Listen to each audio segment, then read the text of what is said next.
ada ini. Ada. DM. Kita siapkan untuk ini Mas, ini. Pokoknya tugas yang mau enak. Berapapun orderanmu semangatku ini. Kita tetap sidak ini loh. Begini loh. Oke lur, assalamualaikum warahmatullahi wabarakatuh. Salam sejahtera buat kita semua sobat bocah belajar tani. Tentunya lama tak jumpa bukan berarti kita hilang dari peredaran lur. Tentunya kita tetap bersama petani bawang merah dan kita sedang melakukan sidak lahan lintas provinsi. Kalau lintas pulau nanti lur ke depan. Yang jelas kita sementara lintas provinsi. Kita berada di Jinggrik Kedawung Sragen. Nah, ini lahannya nanti akan saya perkenalkan beliaunya. Monggo diperkenalkan diri. Kok banter apa pun ngerane krungu. Perkenalkan, nama saya Gandul dari Jinggrik Kedawung Sragen. Ya, terima kasih. Kemudian ada Mas Lulus ataupun Nyoni Bawang. Nyoni Bawang. Kemudian saya sendiri nggak usah diperkenalkan karena sudah kenal. Dan ada Pak. Ya, perkenalkan nama saya Bapak Muhammad Yunus. Bapak Muhammad Yunus. Terus ada Mas. Dan perkenalkan nama saya Mas Muhammad Muslim. Mas Muhammad Muslim. Jadi terima kasih buat teman-temanku yang selalu setia di channel Bocah Belajar Tani. Kesempatan siang hari ini cuacanya mendung, seger, anginnya los. Jadi kita sidak lahan yang mana bibit ini bibit varietas tajuk yang dibudidaya di Kabupaten Nganjuk, kemudian ditanam di Kecamatan Kedawung Kabupaten Sragen.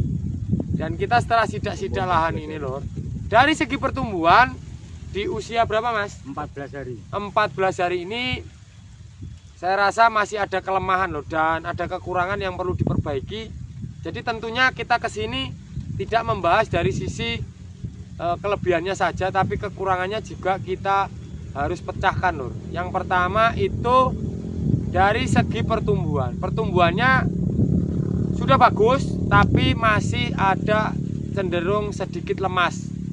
Ini tentu perlu disetting bagaimana agar tanaman ini bisa kokoh. Yang pertama, ini kalau menurut analisanya Bocah Belajar Tani, ini N-nya masih terlalu tinggi akibat juga cuaca hujan yang tinggi. Dan untuk pemupukan kemarin sudah dipupuk susulan. Susulan pertama pakai apa? Pakai Mutiara 1616. Mutiara 1616. Untuk pupuk dasar Saprodap. Nah, buat teman-teman yang menggunakan dasaran Saprodap, itu untuk pemupukan susulan pertamanya di musim penghujan wajib diamati dulu pertumbuhannya. Jangan lantas memberikan pupuk lagi yang terlalu tinggi nitrogen. Karena Saprodap sendiri selain tinggi fosfat juga nitrogennya tinggi. Memang kalau menggunakan Saprodap dari segi perakaran itu sangat maksimal loh. Jadi pupuk dasar dibanding yang SP36 atau Vertipos atau KSP Tawon, itu Saprodap ini satu harga lebih mahal dan punya kelebihan itu pertumbuhan akarnya lebih maksimal lur. Akarnya banyak, besar-besar karena dia kandungan nitrogennya juga tinggi. Dia juga mudah sekali diserap. Nah, kemudian lahan ini saya rasa juga untuk segi ngelihat postur lahannya sangat ideal karena lahannya terasering. Tapi yang jadi kelemahan adalah ini lahan berdampingan dengan lahan padi dan lahannya itu terasering loh. Kemudian saat terjadi petani padi di atasnya itu aplikasi herbisida, maka sangat beresiko terhadap lahan bawang merah yang ada di bawah. Untuk itu buat teman-teman yang punya lahan yang sama, agroklimak lahannya seperti lahannya Mas Gandul, tentu harus baik-baik dengan tetangga yang ada di atasnya. Baik-baik itu berbagi informasinya loh. Tentunya minta informasi saat lahan padinya itu melakukan penyepraian atau aplikasi herbisida, yang selektif untuk tanaman padi hendaknya menginformasikan kepada yang punya lahan bawang merah di bawahnya, agar saat itu dilakukan yang bawang merahnya tidak melakukan proses siram terlebih dahulu, karena air rembesan dari lahan pertanian padi yang mengandung herbisida itu beresiko terhadap bawang merah yang ada di bawahnya. Nah, solusinya gimana kalau berkebutuhan melakukan proses siram? Kita sementara lakukan pencucian daun menggunakan air yang dibawa dari luar lahan, kemudian kita spraykan agak basah loh. Selain untuk mencuci daun, juga tetap itu memberikan efek segar terhadap daun tanaman kita. Itu kalau proses untuk menjaga agar lahan kita tidak lantas terkena efek herbisida. Ini lahan padinya nih Mas, ada putih-putih ini jelas ini herbisida. Nah, jelas herbisida. Dan setelah kita cek tadi juga rumputnya yang di lahan bawang merah semuanya daunnya terbakar. Alhamdulillahnya daun bawangnya tidak terbakar loh. Itu jelas efek herbisida. Seperti itu. Ini peringatan buat teman-teman agar bersama tetangga itu saling tukar informasi kalau ingin melakukan proses pengaplikasian herbisida. Itu ya Lur. Kemudian untuk nutrisi apa yang cocok digunakan saat tanaman modelnya seperti ini, nanti kita spillkan tanamannya. Itu kalau saya di umur 14 hari pun sudah berani masukkan MKP. MKP, kalsium itu kita agak genjot karena ini daunnya juga tergolong masih kurang tebal dan pertumbuhannya masih, kalau menurut saya, terlalu lemas. Jadi perlu ditambahkan unsur fosfat dan kalium untuk memperkokoh batang dan daunnya. Mas, umur 14 hari kok sudah di MKP, apa nggak macet pertumbuhan? Ini beberapa kali kita sampaikan buat teman-teman. Aplikasi nutrisi, pemupukan, jangan memaksakan kehendak petaninya, tapi berikan apa yang dibutuhkan tanaman kita. Catatan juga, tidak lantas kita masukkan nutrisi pembuahan saat vegetatif terus bawang kita bisa panen di usia 20 hari, tidak juga. Tidak. Akan tanaman kita itu panen di 20 hari. Jadi tentunya kita masukkan unsur kalium dan fosfat itu agar tanaman kita membentuk batang dan daun yang lebih kokoh dan tebal. Karena pertumbuhannya sudah terlalu cepat loh. Tapi tatkala tanaman itu macet pertumbuhan, maka pertama yang dilakukan adalah perbaikan lahan kita agar pH-nya itu standar atau stabil di angka yang layak untuk pertanian bawang, di angka mulai 6,5, mulai 6 sampai 7. Nah, kemudian nutrisinya nutrisi pertumbuhan yang mengandung nitrogen dan YPT pertumbuhan. Itu kalau menangani yang tanaman kurang daya tumbuh. Tapi kalau tanamannya sudah subur,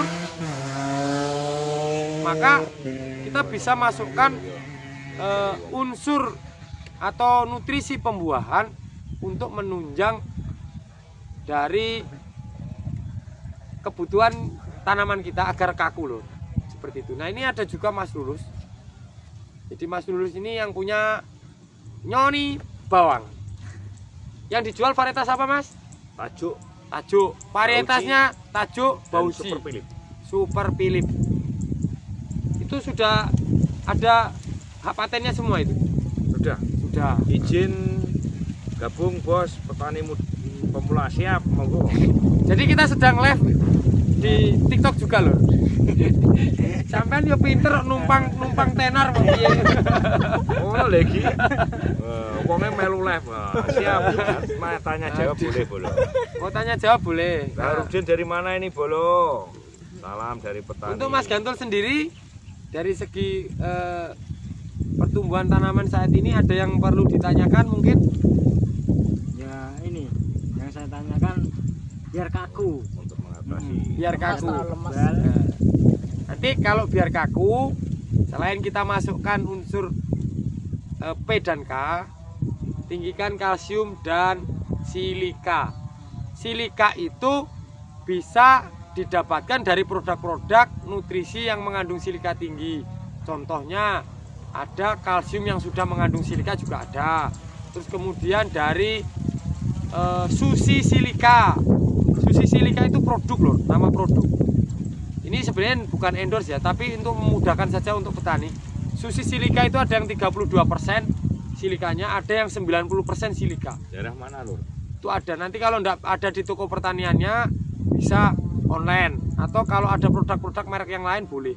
Jadi ditambahkan silika. Nah, mana ini? untuk tanaman sekian ini Mas, dosisnya saya sebutkan juga. Coba. Dosisnya untuk MKP-nya bisa dikasih 2 sendok full menggunung atau 3 sendok penuh lah. Kalsiumnya 3 sendok penuh. Kemudian bisa ditambahkan Remazol P-nya cukup 15 mili saja. Karena ini biasanya rawan pucuk kuning kalau usia segini. Nah, ini tadi juga ada efek herbisida loh. Tanamannya, rumputnya itu pada mati. Padahal ini belum diaplikasi herbisida. Rencananya nanti mau diherbisida. Rencananya mau diherbisida lur, pakai rumpas. Bionya online. Akhirnya ini Mas. Online, tapi ternyata setelah disidak lahan, rumputnya sudah pada mati lur. Alhamdulillah ngirit. Ya ngirit tapi kan beresiko. Beresikonya kita tidak tahu bahan aktif apa yang digunakan oleh petani padi di sebelahnya. Selama bahan aktif itu tidak lantas merusak tanaman kita, masih tidak ada masalah loh. Tapi ya tidak serta-merta kita menyalahkan petani padi, tidak. Wong kita lahan itu memang mayoritas tanamnya padi loh di sini. Dan petani juga pengennya, petani padi sebelahnya pengennya panen. Makanya untuk kerjasama antar petani padi dan petani bawang yang notabene lahannya satu lokasi seperti ini, kita harus berbagi informasi. Jangan sampai nanti salah satu pihak itu rugi loh. Kemarin waktu lahan aplikasi herbisida pratumbuh nggak pakai karena kan ada itu padi. Anginnya kan kenceng, jadi nggak berani. Nah seperti itu lor. Kita sebagai petani bawang merah juga tidak lantas memaksakan kehendak kita. Kalau di bawahnya itu atau di arah angin itu ada tanaman yang memang sangat berisiko terhadap herbisida yang selektif dengan bawang, tentunya kita juga jangan lakukan loh.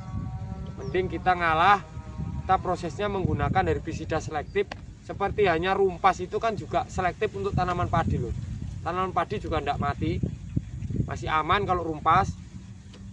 Agil juga masih aman. Tapi ada kelemahannya, untuk rumpas itu rumput yang berdaun lebar tidak mati, karena dia hanya fokus ke yang berdaun sempit, contoh grinting kayak gitu bisa. Tapi kalau untuk yang bayam-bayaman terus krokot itu tidak mati. Tapi ini krokotnya mati lur.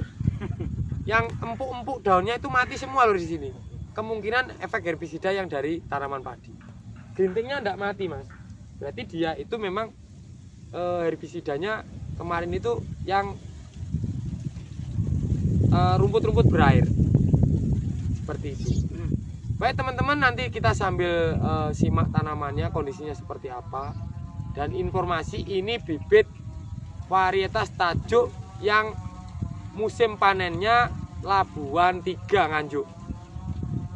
Jadi usia bibitnya ini sangat tua, sehingga pertumbuhannya juga bus, anakannya banyak. Ini kalau bibit itu siap tumbuh ya seperti ini, dia langsung serempak tumbuhnya. Kemarin tumbuh serempak di berapa hari? Di 7 hari ya. 7 hari serempak tanpa peges.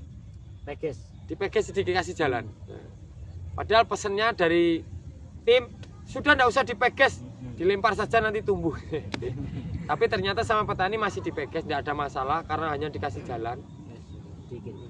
Ini bibitan 100 pas 100 persis, 100 kilo bibitannya. Luas masih lahan sisa 7 kilo lah. masih sisa 7 kilo. Lahan luasan berapa? Kira iki. Yo Lebarnya sekitar 9 meteran, lebih 10 meteran. Panjangnya ya hampir 50 lebih. Ini ya 100 ruan lah lur. Sekitar 1400-an ya. Hampir sekitar 100 rulur untuk lahannya. yo panjangnya yo 100 meter masih. 1.500-an. Karena bibitnya kemarin remacik loh. Jadi seperti itu buat teman-teman, dan juga informasi ini saya bagikan buat teman-teman yang punya tanaman bawang merah. Ya, semoga saja ini ada kebenaran. Karena apa? Sesuai data yang kita peroleh dari asosiasi bawang merah, ini valid lor, dari pendataan atau sensus lahan bawang merah, harga diprediksi akan stabil sampai lebaran. Sampai lebaran nanti harga stabil. Untuk itu tingkatkan produksi panennya, tonasenya tingkatkan, supaya bisa mendapat lebih dari hasil pertanian kita. Yang beberapa waktu terakhir ini kan kita hancur karena harga yang tidak bersahabat. Nah kali ini alhamdulillah harganya sangat bagus. Ada mungkin harapan lain mas, atau pertanyaan lain selain itu? Muslim. Ada tambahan mungkin selain penjelasan ini tadi? Nah juga gini lor, ini tadi ada 1-2 itu yang moler. Tapi molernya ini bukan efek jamur di lahan, tapi efek ada kemungkinan sortir bibitnya yang kemarin waktu proses potong kurang loh. Jadi mas, bibit itu tidak lantas bibit itu semuanya bisa ditanam. Ada kalanya bibit itu waktu proses potong yang dicurigai dia itu agak kurang keras atau agak kempes, itu baiknya dipisah, jangan dicampur. Nanti bukan berarti tidak bisa ditanam ya, bisa ditanam, nanti dikumpulin saja di satu tempat. Jadi dipilihin yang cacat-cacat atau yang terkelupas atau bilang luka lah bibitnya, itu dikumpulin nanti tanamnya, biar nanti tidak menular kalau misal terjadi itu benar-benar jamur. Ada loh beberapa, tapi itu sangat wajar, masih sangat, hanya kalau persentasenya sekitar 1-2% dari populasi itu masih aman.